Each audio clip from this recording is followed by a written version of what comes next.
నువ్వు ప్రార్థన చేస్తున్నావు, మంచిదే. నా బిడ్డలు దీవించబడాలని ప్రార్థన చేస్తున్నావు, మంచిదే. నీ బిడ్డలు నీవు వేరుపాటు జీవితం కలిగి ఉంటూ ఉన్నారా? పరిశుద్ధమైన జీవితం కలిగి ఉంటూ ఉన్నారా? విశ్వాసమైన మార్గంలో నడుస్తూ ఉన్నారా? ఆయన యొక్క ఆ లోకమును విడిచి దేవుని సంఘములోనికి వచ్చి ఈరోజు నువ్వు ఆశీర్వాదము పొందుకోవాలని ప్రార్థన చేయగలుగుతున్నావా తల్లి? నిన్ను దీవించాలంటే, ఆశీర్వదించాలంటే నువ్వు మొదట వేరుపరచబడాలి. ఆయన చీకటిని సృజించాడు, వెలుగుని సృజించాడు. కానీ ఈ చీకటి మంచిదిగా కనబడలేదు, వెలుగు మంచిదిగా కనబడింది. వెంటనే చీకటి నుంచి వెలుగును వేరు చేశాడు. హల్లెలూయా. నువ్వు వెలుగు సంబంధిగా ఉండాలి, వేరుపాటు జీవితం ఉండాలి.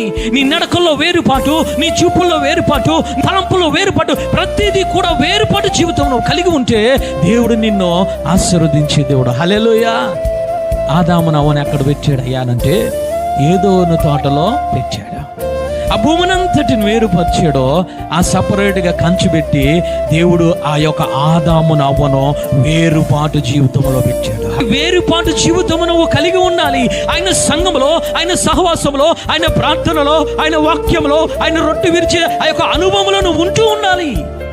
ఉంటే దేవుడు నిన్ను దీవించే దేవుడు. హల్లెలూయా. ఆదాము అవను వేరుపాటు చేస్తూ ఉంటే సాతానుడు మాట విని ఆ యొక్క ఆశీర్వాదాన్ని పోగొట్టుకున్నారు. వేరుపాటు జీవితాన్ని కోల్పోయారు. ఎవడో మాట విన్నారు, వాళ్ళు సాతానుడు మాట విన్నారు. అది నిజమా అంటూ ఉంటే వారు అది నిజమని నమ్మారు, కానీ ఆశీర్వాదాన్ని పోగొట్టుకున్నారు. ఈరోజు నువ్వు వేరుపాటు జీవితాన్ని నువ్వు కలిగి ఉండాలి. అబ్రహాముతో అంటూ ఉన్నాడు, అబ్రహాము నువ్వు ఆ యొక్క దేశంలో ఉండడానికి వీల్లేదు, నువ్వు వేరైపోవాలి. నువ్వు వేరుపాటు జీవితము కలిగి ఉండాలి. నీ తల్లి తండ్రులతో ఉండడానికి వీల్లేదు, నీ గ్రామస్తులతో ఉండడానికి వీల్లేదు, ఆ దేశంలో ఉండడానికి వీల్లేదు, అన్య సంప్రదాయాలు చేయడానికి వీల్లేదు, ఆ విగ్రహాలు అమ్ముకొని ధనము సంపాదించుకోవడానికి వీల్లేదయ్యా. నేను నిన్ను దీవించాలంటే వేరుపాటు జీవితము కలిగి ఉండాలి. హల్లెలూయా.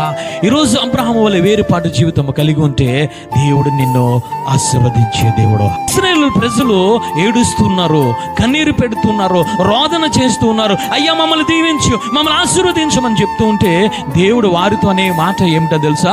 మీరు ఐగుప్తులో ఉన్నంత కాలము మిమ్మల్ని ఆశీర్వదించను, కానీ మీరు ఐగుప్తు నుంచి బయటకు వస్తే నేను మిమ్మల్ని ఆశీర్వదించే దేవుడును. హల్లెలూయా. అంటే వేరుపాటు జీవితము ప్రతి విషయంలోనూ కూడా ఆశీర్వాదానికి మొట్టమొదటి మెట్టు ఏమిటంటే నువ్వు వేరుపరచబడాలి.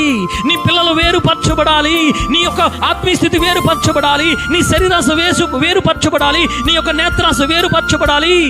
పరిశుద్ధమైన జీవితంలోనికి నువ్వు రావాలి. ఈరోజు మనం వేరుపరచబడుతూ ఉన్నావా?